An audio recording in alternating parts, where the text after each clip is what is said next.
Philippine News Canada is brought to you by Rayford Media Group.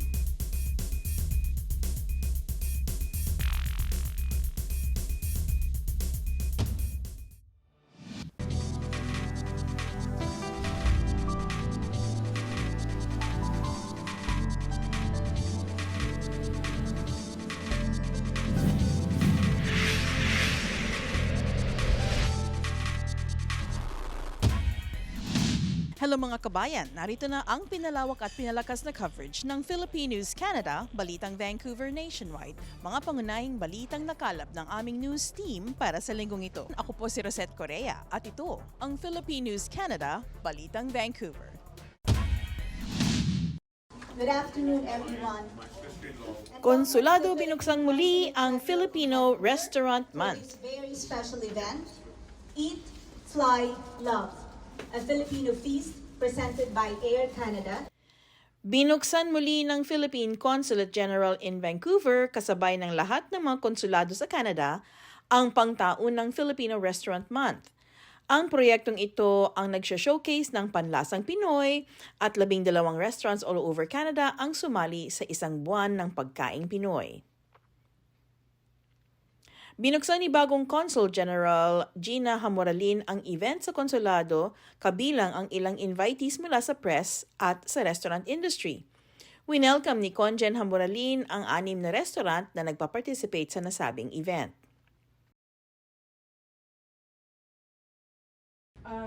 Good afternoon everyone. Sa mga kababayan ko, magandang hapon po sa inyong lahat. We are still waiting for some guests, but of course our guest of honor is here already. Deputy Minister Facil Millar of the British Columbia Ministry of Jobs, Economic Development, colleagues from the Consular Corps of British Columbia led by the Dean of the Consular Corps, Consul General of Argentina, Ricardo Arredondo, thank you. And my friends, Consuls General of Malaysia, Thailand, India, Guatemala coming, and of course our Deputy Consul General from Japan. Ang Eat, Fly, Love, a Filipino Feast ay mula April 1 hanggang April 30 ng Filipino Restaurant Month Celebration. Ang tema ng mga pagkain ng buwan na ito ay buko or coconut. Sa kanyang opening remarks, sinabi ni Consul General Hamoralin na naghahangad ang FRMC na maipakita at maibahagi ang mainstream Filipino cuisine sa Canada, suportahan ang mga Filipino restaurants at culinary talents, at i-encourage ang paggamit ng Philippine-made na mga produkto. Sinabi niya na ang Pilipinas ay ang second biggest coconut exporting country in the world, kung kaya't ang tema ng festival ay buko. Has been held every year by my predecessors. FRMC, a joint project of the Philippine Embassy in Ottawa, the Philippine Consulate General in Calgary, Toronto, and Vancouver, and of course the Philippine Department of Tourism, is a nationwide initiative that seeks to promote and mainstream Filipino cuisine across Canada, support our Filipino restaurants and culinary talents, and encourage the use of Philippine-made ingredients. Throughout the month of April, 20 restaurants across Canada offer prefix menus, a set of curated meal sets that showcase the richness and variety of Filipino dishes, with the theme coconut. In British Columbia, we have 6 participating restaurants. These are Balay in the Borough, Dine Canadian, Goldilocks, Grand Kitchen, Pampangas Cuisine, and Plato Filipino. They are here represented here in this evening's event. Ipinakilala ng MC na si Consular Officer Annalyn Ratonel ang guests ng konsulado na si Minister Fazil Millar of Jobs, Economic Development, and Innovation. And the delicious food which is out here. And I want to first acknowledge that we are standing on the territory of the Squamish, Musqueam, and Tsleil-Waututh First Nations. And Council General, thank you very much for the invite. I'm honored to be here and good to see many of the Council General community here. Sinabi ni Milhar na ang pagkain ay isang powerful medium na maaaring ibahagi sa marami at nagpapalawak ng kultura at pangangalakal. Sinabi niya rin na lumalaki na rin ang kontribusyon ng komunidad ng mga Pilipino sa pang-ekonomiya at kultural na kalawakan. Kasama rin ang representatives ng Air Canada sa sponsor na event na ito na si Maria Lu. Ang Air Canada ay may mga direct flights na sa Pilipinas. Kasama sa nagpresenta ng pagkain nila ang Goldilocks na may prefix meal ng Bicol Express Empanada, lechon laing on rice, at buko pandan para sa dessert. So, ano ba yung mga specialty dishes nyo na sinali this year? Yeah, right now we have the lechon laing, so it's a combo. So we have the laing, which is the popular dish, Filipino dish, which is dried taro leaves with shimmered with coconut and with the spices for that. The Bicol, the empanada, which is pastry filled with flavored of Bicol Express. Ayan. At tapos may buko pandan kayo, syempre, yeah, di ba? The usual. The popular na dessert ng Pilipino din. Ito yung coconut pa with flavored pandan flavor. Ayan. Ang Goldilocks ba dito nagke-cater or ito lang restaurant lang kayo? Restaurant, but we have also have this party trays, so you can order. So you can check our website. So you can check po like other dishes and also yung pastries and cakes po namin. Okay. O, yayain nyo yung mga ano namin, audience, mga viewers namin sa Goldilocks. Visit our store. You can check our website. Actually, we have online orders, but you can order through online and you can pay there to online and just to pick up. So we have two locations. We have in Burnaby, which is North Fraser Way, and the other one is in Vancouver, which is in Maine and 12th Street. Okay, maraming salamat. Si Evelyn Lopez naman ng Balay in the Borough at Grand Kitchen ang nag-introduce ng crispy bagnet on rice, menudo rice, at laing rice prefix meal kasama ang cassava cake dessert. Which is in Vancouver. We also have one in Burnaby, which is called to go. You can also have this, but for to go. Thanks so much. Thank you, Mercedes. And now, may I invite Ms. Evelyn. Anong pangalan mo, Chef? My name is Calvin Angulo po. Calvin Angulo. Saan kayo sa atin, Chef? Sa Muntinlupa po. Okay. So, ilang taon na kayong chef? Around 12 years. Yes. Sa Simula Pil- nag-start po. Yes po. Sa Pilipinas pa lang chef ka na. Yes po. Doon po ako nag-aral pero nag-start po ako sa Singapore. Oh, okay. Saan ka sa Singapore nagtrabaho? Sa hotel? No, puro restaurant po. Sa may oyster bar, sa may TGI Fridays, and Chinese restaurant. So, kailan ka lang dumating ng Canada? 2023 lang po. Bago 3 lang. years pa lang po. Oh, okay. And nag-start ka kaagad sa Grand Kitchen? Yes po. They gave me LMIA. Yes. Kaya Wow. sila po yung kumuha sa akin, sila po yung nag-sponsor sa akin papunta sa Canada. Oh, okay. So, ano naman ang nagustuhan mo sa pagiging chef? Bakit napili mo itong career? Actually, medyo personal siya. Kasi hindi ako ganun ka hilig mag-aral. So, but then nag-try ako magluto, na-enjoy ko siya. So, parang feeling ko, dito lang ako nag-excel. So, tinuloy-tuloy ko. Ayan. Anong paborito mong aspect sa pagiging chef? Anong paborito mong yung parang gumigising ka sa umaga kasi gusto mong magluto? Ano bang naging passion mo for cooking? Yung sa akin po kasi yung more on reaction ng taong kakain ng food ko yung gusto ko. Like yung laing po, ang sa akin, personally, parang hindi siya magandang tignan as laing. So we try to develop how to plate it para mas maganda po siya i-present. Ayan. Baka mas magustuhan ng ibang tao. Yes. Chef, kumusta po kayo? Buti po. First time niyo bang sumama sa ganito? Hindi, third time ulit ito eh. Third time na. So ano yung special recipe ninyo this year para sa sa event na ito? Yung seafood platters, chicken inasal, laing, and adobo. Yung adobo nyo, chef, special, ano? Paano nyo ginawang special yun? Parang traditional nga yung adobo, cooking. Ginger, onion, soy sauce, and then coconut milk. Nilagyan mo ng coconut milk. Bakit mo nilagyan ng coconut milk? Hindi dahil sa kailangan may coconut, pero ano bang naisip mong flavor profile pag nilagyan ng coconut yung adobo? May iba naman yung taste niya. Pero pina-reduce ko muna yung coconut milk bago luto ng adobo, tapos i-reduce ko ang coconut milk. Tapos inuhulog ulit. Okay. Ano yun, chef? Kakanggata ba o unang piga? Unang piga. Hindi naman unang piga, yung unang lawas sa lata. Chef, ilang taon na kayong nagluluto? Almost 20 years siguro. 20 years na. 9 years 2 years in hotel in Philippines, 9 years in the cruise ship, and then 13 or 15 years Dito sa Canada. Saan kayo dati? sa cruise ship, Cruise. Anong cruise ship? Princess Cruises, Princess. Ilang years kayo doon? 9 years. 9 years. Ano yung pinaka paborito ninyong naging trabaho? Talagang cook talaga.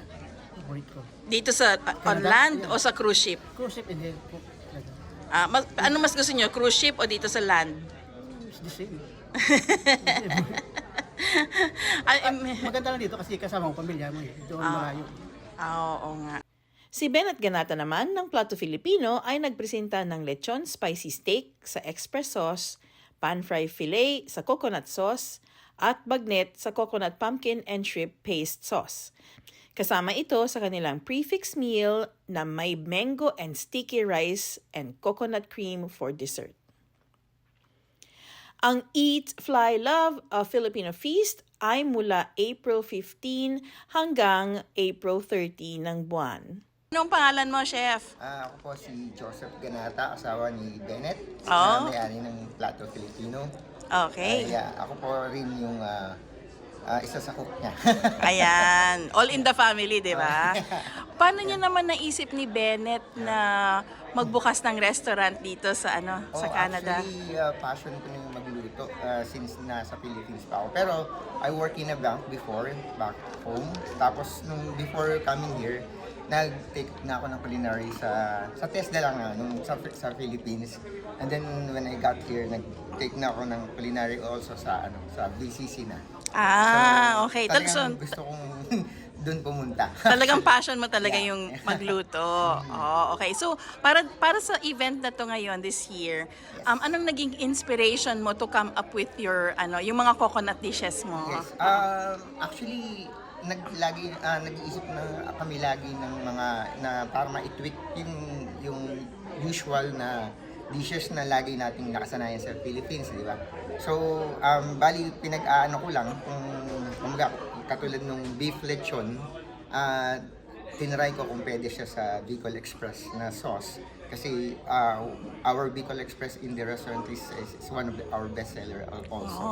Okay. So yun po, inano ko lang para may beef, naman siya, may ibang may ibang siya. Take naman Take siya. sa Then yung fish fillet natin, yung parang yung usual na ginataang isda na usually sa tulingan siya nakalagay yung sauce niya. And I tried the basa fillet. I just seared it and pan-fry it a little bit and then oven, and then that's it. And then I'll put the sauce on top. Tapos po yung isa, yung sa bagnet naman, one of our cook think about the pumpkin coconut sauce. Tapos incorporate lang namin dun sa niya. Wow, talagang kayo yung mga genius ng mga kitchen, kayo yung mga chemists ng kitchen. Actually po, hindi ka naman natatapos mag-aral sa pag nagluluto ka, pag nag-aano ka, di ba? We always welcome new ideas. Tapos yung lahat din naman na napapanood natin sa Food Network o kung saan, yun nag-i-inspire. At saka pag talagang passion mo, madali lang mabilis lang siyang mag-come up ng idea. Tama. Sa mga, may mga ano ba kayo, may mga customer ba kayong mga non-Filipinos? Yes, actually in our newest branch is almost like 60 to 50%, half-half ang customer namin na foreigners. Non-Filipino. Ano naman ang gusto nilang, ano yung favorite nila na pagkain? They tried everything but actually medyo ano lang sila kasi mas marami tayong dishes na pork based. Pero they are learning to like it, especially our sisig. Our sisig is like laging parang welcome sa non-Filipinos. Bakit kaya? Ano ba ang meron ng sisig na nagugustuhan ng mga non-Filipinos? Yeah, I think they said that it's really unique and savory at the same time. Like how we did it. Like kahit po dun sa history naman ng sisig natin sa Philippines, it came from Pampanga, right? So tapos may naman tayong different takes na. So I think that's it. It's like it's introducing the Philippine culinary in the world. Tama. So aning mga planado niyo, chef, na mga susunod na mga dishes, kasi alam ko very creative kayo sa Plato Filipino. You're always palagi kayong may bagong dish. So ano naman ang naiisip niyo yung mga susunod na mga dishes? We cannot even run away with our traditional food because like it's supposed to be authentic food, dahil yun naman po din yung purpose ng Plato Filipino na since we are here in Canada na maiuwi natin yung mga kababayan natin sa Pilipinas na nagke-crave ng pagkain natin, that at the same time kailangan din natin mag-cater sa non-Filipinos, di ba? So ang ginagawa lang namin, tinutweak lang namin yung dishes natin na same taste pa rin, pero kumbaga iba rin yung presentation or something. Chef, invitahin mo yung mga viewers natin sa Plato Filipino. Sana po tangkilikin po natin ng lahat ng Filipino restaurant here in Canada, para sa makakatulong din po sa ng Pilipinas sa atin, and sana po sa Plato Filipino pwede po niyong subukan and try po. Meron po kaming branch sa Joyce SkyTrain Station and New West SkyTrain Station. Okay. Maraming salamat po. And welcome to the Philippine Consulate General in Vancouver for this very special event, Eat, Fly, Love, a Filipino feast presented by Air Canada. Unfortunately, he couldn't make it today because he is on his legislative duty in Victoria, but he valued this event very much, so he sent me over to present the certificate of congratulations to the Philippines Restaurant Month in Canada. Thank you very much. As well, the owner of Congress Cuisine. And thank you first for Philippine Consulate of General Vancouver for inviting us again to participate in Filipino restaurant. So, a little bit background story. Pampangas Cuisine, we opened on June 2018. It's actually a type of restaurant like a tour style. So everything is like there's a buffet of set of dishes. So what's your name and what's your restaurant's name? My name is Jay Malang from Pampangas Cuisine po. Ayan. So Tagalog wala, Yes, wag ka mag-alala. So pang ilang taon nang nag-participate ang Pampangas Cuisine dito sa event ng Philippine Consulate? Every year, so I think this is the 4th year, if I'm not mistaken, 4th year po. Ayan. So paano kayo nag-prepare para sa event na to? Kasi alam ko may theme this year. As always, 'di ba, parang may theme. So this year is coconut. Paano kayo nag-prepare para doon? Yes po. Actually, we're already serving like coconut milk in our products or like coconut product. Tagalog. Sa mga putahin namin sa restaurant. Pero this year, meron kaming special na dessert na carioca. We normally binebenta yung carioca na naka-stick lang, na typical with parang brown sugar sauce. But now, we're adding it with ice cream on top and then a little bit chocolate drizzle. So this is available only our second location po at 6094 Fraser Street. So sino naman ang nakaisip nung idea na yon? Ako po, kasi nga si Mama, well, we have a chef who talagang traditional cooking, pero sometimes a little bit kasi modern na ngayon, so obviously to incite people to come to your restaurant, you kind of wanna change it up a bit. Kaya ayun, nag-idea ako, uso yung turon split, parang nilalagyan ng ice cream, may konting drizzle, parang maiba naman po. And then yung iba nyo pang dishes na yung gaya ng Bicol Express. So dati nyo pa bang dish yun? Or meron kayong binagong twist? Yeah, so yung mga dishes na yon like binagongan, Bicol Express, laing langka, we normally sell it before sa mga restaurant namin. Pero now, I think it's just focusing more on the coconut base. That's why pini-feature talaga namin yung may coconut na product na ginagamit sa mga patay. Pero madami kaming mga ulam like menudo, caldereta, sisig, pansit, name it. Punta lang kayo. So talagang taga Pampanga kayo, di ba? At saka ang Pampanga is known for the best cuisine in the Philippines. So proud na proud ba kayo sa pagkain na siniserve ninyo? Siyempre, we're proud, like my mom, our family from Pampanga, and it's not official to be named as food capital of the Philippines, pero it's well known to be like food capital kasi nga taga Pampanga masarap magluto, manyaman, and yeah, from other places too. That's good. So, yayain mo yung mga viewers natin sa Pampanga's cuisine. Sige po. Sana po pumunta kayo at supportahan ng mga Filipino restaurant around BC for the Filipino Restaurant Month this April.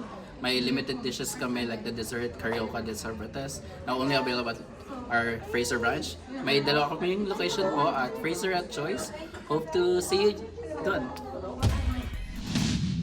Nagpapasalamat po kami sa aming sponsor, ang 88 Supermarket na may 3 branches sa Killarney Market, sa Victoria Drive at sa Richmond. Maraming salamat po. At dito na naman nagtatapos ang balita namin para sa linggong ito.